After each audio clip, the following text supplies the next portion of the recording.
just talking about fish eating fish and our health, looking at a bigger picture, the dietary recommendations across the board, from the American Cancer Society to the American Dietetic Association to, every scientific body, pretty much, governmental body, large scientific bodies, have some basic recommendations that they give. Okay, and they kind of all come to the same conclusions. And that is to reduce saturated fat intake. Okay, where do you find saturated fat? Animal products. And to moderate protein intake. And this one is kind of shocking to people. People think, oh, I thought I was supposed to get more protein. No, not necessarily. That is not the recommendation. Most people are getting too much protein because our diets are too rich in animal foods. So the recommendation is actually to moderate protein. And where do we get excess protein, too much protein? Animal foods. Okay, so what are we supposed to increase? That's decreasing. What are we supposed to increase? What should we eat? Complex carbohydrates. Where do we find those? Plants, the plant kingdom. Increase fiber. Okay, well, where's fiber? Plants, right? Increase phytochemicals, antioxidants. Where do you think you find those? Plants, plant foods. So basically, when it's broken down, reduce animal foods, increase plant foods. This is you find this across the board. All right. And guess what? I will remind everyone, fish are animals. This often gets forgotten. They seem to fall into some other category. I mean, I can't tell you how many times I've heard people say, oh, well, I'm vegetarian, except I eat fish, or I'm vegan, but I eat fish. Like fish are some other category. No, fish are animals. And a lot of people, they think that the reason that they're making that exception often is health. They think that, well, it's the healthy meat, right? Well, I'm going to show you right now why it's not. And this is the beginning of that. We'll go on. So animal products, this is kind of just another way to say it. Animal products, including fish, are a risk factor for disease. Now, what are the risk factors for disease? Low fiber, low carbohydrate, low phytochemicals, low antioxidants, high in saturated fat, high in protein. Okay, those are the risk factors for disease. And guess what? That's what you find in animal foods. So if we want to reduce our risk factor for disease, reducing animal foods. And once again, fish are animals.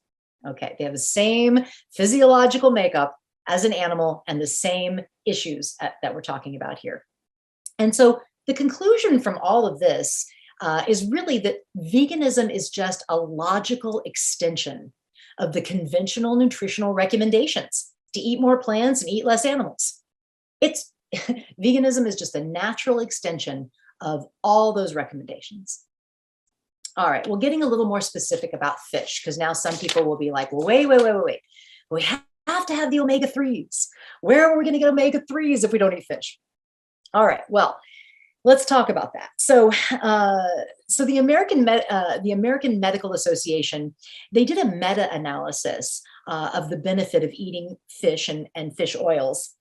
And a meta-analysis is where they actually went in and looked at numerous studies. That's what a lot of these large governmental bodies will do, is that they'll go in and instead of just focusing in on one study or cherry picking one study, they'll look at a large body of studies on the same thing and then come to a conclusion, find where the majority of information, leans, right?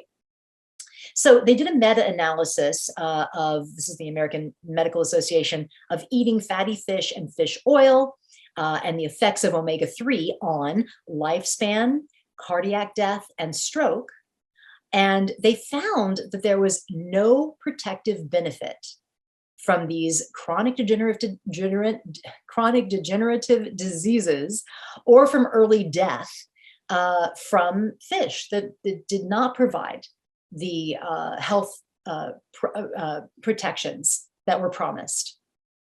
So, and I would recommend watching Dr. Michael Greger's video. Dr. Michael Greger,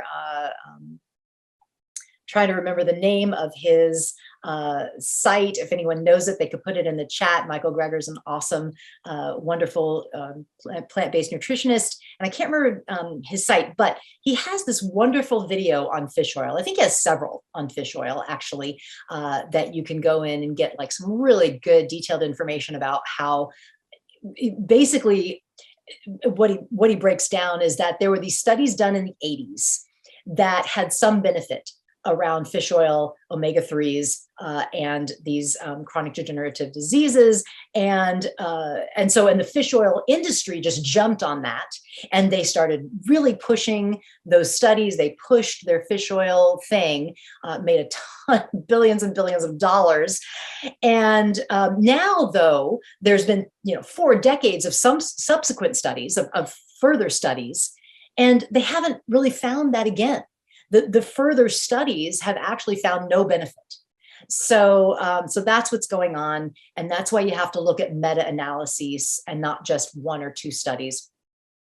But if you're concerned about omega-3s, you can always supplement a vegan supplement or a plant-based supplement of omega-3s. And you can find them in these plant foods that I have listed here as well, if you're concerned about it. Another issue with fish is that they really contain a lot of stuff you don't want, a lot of things you don't want in your body, like mercury and other carcinogens, PCBs, things like that, toxins. They are bioaccumulators. Basically, they're filtering whatever's in the ocean, whatever's in the water, they're filtering that through their bodies, and it bioaccumulates, it accumulates in their flesh. So when you're eating their flesh, you're also eating a concentration of all the toxins in the ocean, right? And unfortunately, our oceans are heavily polluted. Mercury is a huge one. There's solid evidence, scientific evidence that methylmercury toxin has terrible health effects and is found in high concentrations in fish. There's also PCBs, DDT, lead, arsenic, banned pesticides, heavy metals, just this wide array of horrible toxins that they find in fish. And there was a study done where there was more than 12,000 food samples. They took 12,000 different samples of all kinds of different foods from 18 different countries. And they found the highest level of PCB concentration found in fish and fish oil. That's where they found the highest concentration of PCBs, with 12,000 different kinds of foods from 18 countries. The lowest contamination was found in, you guessed it, plant foods. Plant foods had the lowest. So fish. It's unfortunate that they have this false perception of being the healthy meat, because they certainly are not. It is certainly not. It's detrimental to your health. And I did want to just touch on plastics in the ocean, and plastics also found in fish. There's been study after study that large quantities of plastics is also found in fish and in seabirds. So if you're eating fish, you're getting that plastic as well. And I really hope that today, that this talk perhaps will be an inspiration for you to stop eating fish if you do still include fish in your diet. I hope that this will be an inspiration for you to eliminate fish from your diet. If you already don't eat fish, that's awesome. Thank you. And the fish, thank you. And I would ask you and encourage you to take it a step further and reduce your use of plastic. Plastic is such a horrible, pollutive entity in our oceans, in our life. There's this great Pacific garbage patch where the water flows, the currents have created this island of plastic, and it's bigger than Texas. It's just horrible in the Gulf of between in the Pacific Ocean, between here and Hawaii, and the West Coast and Hawaii. I'm in California. So just horrible. And it's great that we hate straws. I appreciate that there is this big movement, a kind of against plastic straws. But plastic straws are just such a small percentage of the plastic. Really, one of the highest percentages of plastic is fishing gear. Like I talked about earlier, the nylon nets from the fishing industry. So yet another contributor to this plastic pollution is the fishing industry. You want to make that connection again. So yet another reason to stop this horrible industry. All right. So I'm going to wrap up now. I'll just plug a few things quickly here at the end. Wonderful organization, fishfeel.org. They have a great website with extensive information on everything that I've talked about. So I encourage you to go and check them out, fishfeel.org. They're very active on social media as well. I also would love you to check out my podcast. I have a podcast, the Hope for the Animals podcast, and I interview interesting guests. I have commentary and news, and I have several podcast episodes on fish, on the fishing industry and fish as well. If you go to my homepage on the website's really easy, hopefortheanimalspodcast.org. And I have categorized my episodes, and there's ones, you can pick a category like fish or the environment or chickens. And then I've the podcasts that are around that issue. You go to that page and you can choose. So, and if you listen to podcasts, on all of them, Apple, Spotify, all of those, you can put them in your listening library, put me in your listening library, and you'll be notified when a new podcast drops. All right, hopefortheanimalspodcast.org is the website. And I'll just wrap up with this quote from Jonathan Balcomb's book, bringing it back to that book, What a Fish Knows. Here's the wonderful quote from his book.